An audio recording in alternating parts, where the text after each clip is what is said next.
Hi guys, welcome back to my channel. Actual నేను యూట్యూబ్లో కనిపించడానికి కారణం ఎవరంటే మనకంటే యూట్యూబ్ ముందు స్టార్ట్ చేసి డబ్బులు సంపాదిస్తున్న వాళ్ళే భయ్య. ఎవడెవడో ఏదేదో కంటెంట్లు పెట్టి డబ్బులు సంపాదిస్తున్నప్పుడు మనం ఏదో ఒకటి పెట్టి సంపాదించలేమా?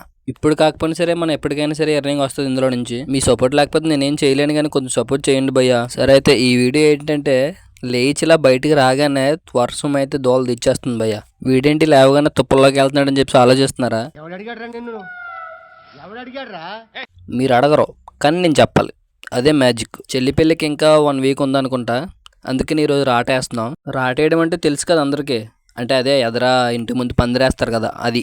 ఆ పందిరేసేటప్పుడు 4 కార్నర్లో ఒకటైతే కంపల్సరీ నేరుడు చెట్టు ఉండాలంట. చెట్టు కాదు, కొమ్మ. అదైతే పట్టుకుని ఆటో ఎక్కించేసాము. దాంతోపాటు కొబ్బరి చెట్టు ఆకులు కూడా తీసుకున్నాము దానిపైన వేయడానికి. అవైతే పట్టుకొని అయితే ఇంటికి వచ్చేసాము. ఇంటికి రాగానే ఇక్కడైతే చాలా మంది చుట్టాలు వచ్చేసారు. అప్పటికే ఈ గ్రీన్ శారీలో కనిపిస్తుంది కదా, ఈవిడే మా అమ్మ.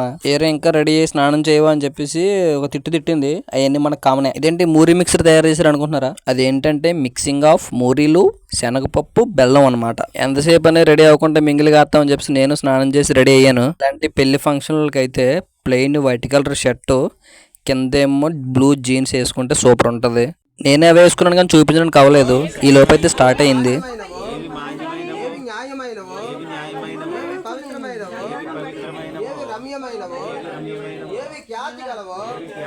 వాటి మీద ధ్యానం ఉంచుకొనుడి. అప్పుడు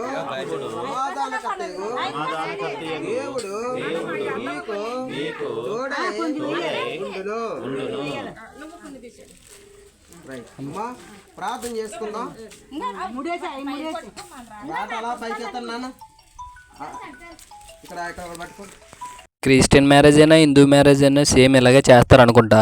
నాకు అంతలా తెలీదు. ఒక పక్క నుండి అయితే ఈ వర్షం ఏంటో కానీ ఒకసారి వస్తుంది, మళ్ళీ వెంటనే ఆగిపోతుంది. అయినా సరే ఛత్రపతి శివాజీలోని గొడుగులు అందరూ పట్టుకొని నించుంటారు కదా, అలా అని చెప్పేసి వర్షంలోనే కానించేసాం కార్యక్రమం. ఇలాంటి ఫంక్షన్ హడావిడిలో ఉన్నప్పుడు ఎవడో ఒకడు ఉంటాడు కదా, అంటే ఏమైనా మర్చిపోయిన సామాన్లు తేవడానికి. అలా అని నేనే చాలాసార్లు తిరిగాను, కాకపోతే వర్షం పడడం వల్ల వీడియో తీయడానికి అవ్వలేదు. అలా అయినా సరే ఈరోజు లాగ్ పెడదామని చెప్పేసి వీడియో తీశాను. నేను ఇలా చెప్పాను లేదు, వెంటనే మా అమ్మేమో అట్టుపల్లి మర్చిపోయావురా, కొట్టుకెళ్ళి రారా అని చెప్పేసి పంపించింది. మనం ఒకసారి చెప్తే వినం కదా, అందుకే ఈ వర్షంలో 2 సార్లు తిరిగాం అట్టుపల్లి గురించి. అప్పటికే నా దగ్గర ఉన్న డబ్బులు సరిపోలేదు, అందుకని చెప్పేసి నేను మా ఆయన వెళ్ళాం కదా, అన్ని దగ్గర డబ్బులు తీసుకున్నాను.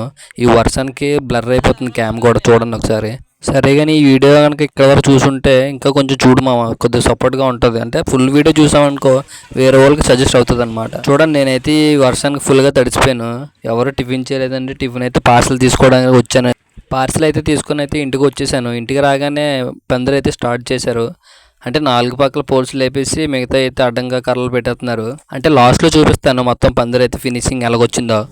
ఇందాక ఫుల్గా తడిచిపోయాను కదా, ఫుల్గా తడిచిపోయానని చెప్పేసి వెంటనే మళ్ళీ స్వెటర్ వేసుకొని మళ్ళీ అదే టిఫిన్ షాప్ స్టార్ట్ అయ్యాను. మనం కూడా టిఫిన్ చేయలేదు కదా, అందుకని టిఫిన్ చేయడానికి వచ్చాను. కానీ ఈ క్లైమేట్కి వేడివేడిగా ఉల్లి దోశ తింటుంటే వేరే లెవెల్ ఉందో వర్మ. తర్వాత ఉల్లి దోశని ఇడ్లీ తినేసి అయితే ఇంటికి వచ్చేసాను. ఇంటికి వచ్చేసరికి ఆల్మోస్ట్ పందిరైతే అయిపోయింది. అంటే లాస్ట్లోనే అయితే మామిడాకులు ఇవన్నీ తగిలిస్తున్నారు అనమాట. అయినా అందరూ ఒకే దగ్గర ఉంటే, అంటే చుట్టాలందరూ ఒకే దగ్గర ఉండి ఆడవాడు చేస్తుంటే అట్మాస్ఫియర్ వేరేగా ఉంటుంది కదా. తర్వాత పాస్టర్ గారు అయితే ప్రేయర్ చేసి వెళ్ళిపోయారు. అంతే మామ ఈ వీడియో అయితే. లాస్ట్లో చూపిస్తాను అంటే పందిరి ఎలా వచ్చింది అన్నది. పందిరి అయితే అయిపోయింది, చుట్టాలు కూడా వెళ్ళిపోయారు అందరూ. సరే అయితే ఇది మరి వీడియో. నువ్వైతే సబ్స్క్రైబ్ చేసుకో. నేనైతే మళ్ళీ వచ్చి వీడియోలో కలుసుకుందాం. బాయ్.